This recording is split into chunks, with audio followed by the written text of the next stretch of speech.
who can conquer the perilous depths of Deathtrap Dungeon.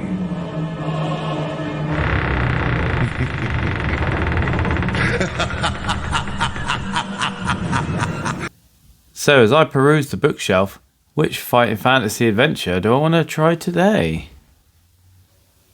What about this new one here? Just come in. Actual Adventures. So the Fighting Fantasy Adventures game. Obviously based on several of the books, but adapted, and the game designed by Martin Wallace. This is quite a big hefty box. It's more than I was expecting. Considering it's kind of like a lay down cards to build the levels sort of thing. From what I remember. It's based on like 4 of the first 7 books roughly, plus the bonus one, so let's just get into it. Alright, slide this open. It's a shame it didn't open like a book, that would have been quite cool. Anyway. Good thing I turned this box lid over. It's got a really nice map of Erlandia inside. Take a close look at that later. So, starting off then, we have here our rulebook. So, you know, quite a bit of rules to get through, because obviously it's like doing a Final Fantasy game book, except with multiple characters. And so it's like party positioning and combat and stuff. And we have here one of the boards. I think this is like used when you're actually doing the combat or whatever, so turn orders and stuff. Or like the locations, like where you're lined up.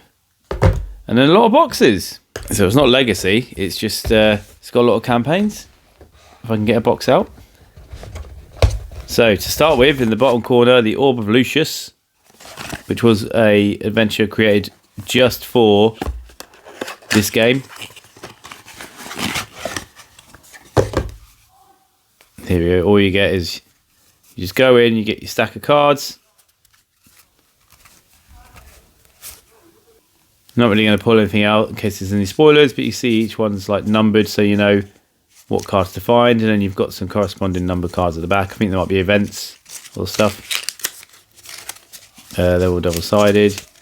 Everything's double-sided. So yeah, put that back. So now I can get to the boxes.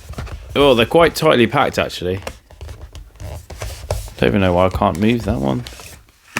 That's heavy. To start off here, we've got, they're all labelled, which is nice. So this is the components box. It tells you all your contents as well, yeah. So we've got all our counters in here. Got all our miniature counters in here. We've got our characters, dices. If you like red or blue. And some black cubes. Not sure what they are yet, I'll have to recheck the rules. And then we go to here, so our hero and ability cards. And it is just a deck of cards. This guy's not in the pack. Okay, so this is my numbered collector's edition card. Very nice. I'll keep you safe. And these ones I will take a closer look at. So here's your characters, plus the blank character. Warriors. So you can choose what you want your character to look like. Warrior abilities. So you can be a warrior or a barbarian or a paladin. There's also warrior stuff. Then you've got your healer. So which healer do you want to be? What healing powers do you want?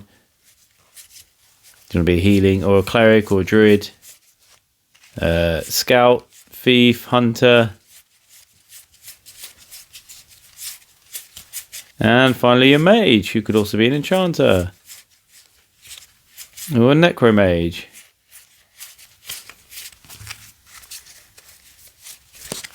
Yep, so you have got some customization ability. And then we go on to the adventures. So the first adventure you get is obviously the Warlock of Firetop Mountain. It's a classic, it has to feature. Interesting, the boxes here don't actually tell you what the contents are inside like the other boxes do. So you have to make sure you don't lose anything. But by the looks of it, it's just all cards. Dungeon cards. Again, I'm not going to pull out all of these. Have a quick flick through, but I don't want to get any real spoilers for it, considering like how the gameplay works. If you pull this card out, it's double-sided, so it doesn't have like a contents list or anything. I'll have to look around. Maybe there is one somewhere, but I'm not too fussed at the moment. And then adventure 2 is the Island of the Lizard King. So we jumped up a few, and we're going to come back to this later.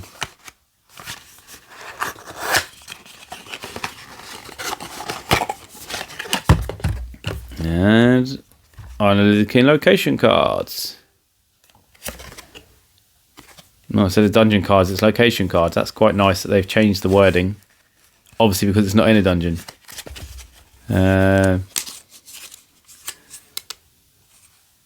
Encounter cards. Oh, so you got some.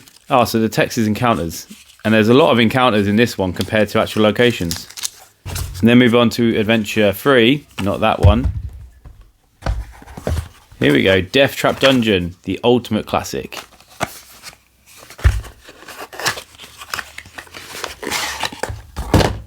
And then you're back to your dungeon cards.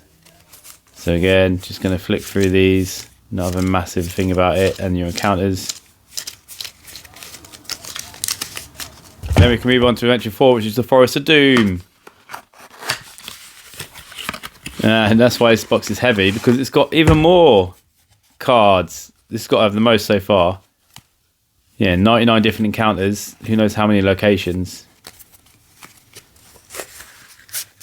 A lot. Well, if it's like the original, all these encounters. If it's like the original Forest of Doom, you can go around in ages in circles and circles.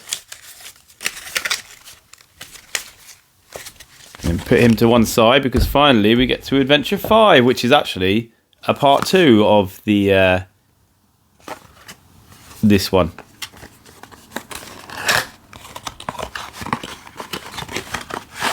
Siege of Stonebridge. Battle cards. So this is actually like encounter cards. Yeah, that was the intro bit to it. But yeah, so as far as I know, they just said Forest of Doom Part 2. So yeah, it's quite cool that they've changed it into like, you've got a battle scenario. Even though probably they're effectively location cards or dungeon cards. But anyway, yeah. Cool, so that's it. And then the same map again in the bottom. And one last thing, forgot to mention, it came with some cool character sheets too. And there we go. That's everything in the Final Fantasy Adventures, the collector's box version.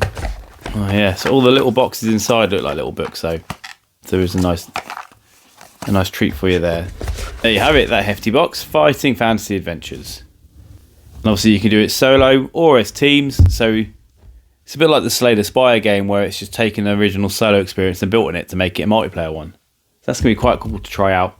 I like that you've got like 6 different adventures basically to go through. So it won't run out of replayability anytime soon. But there's easily scope to expand it if it does well. Hope it does. Anyway, I'm off to do some bits. So if you're still here, thanks for checking us out and sticking around.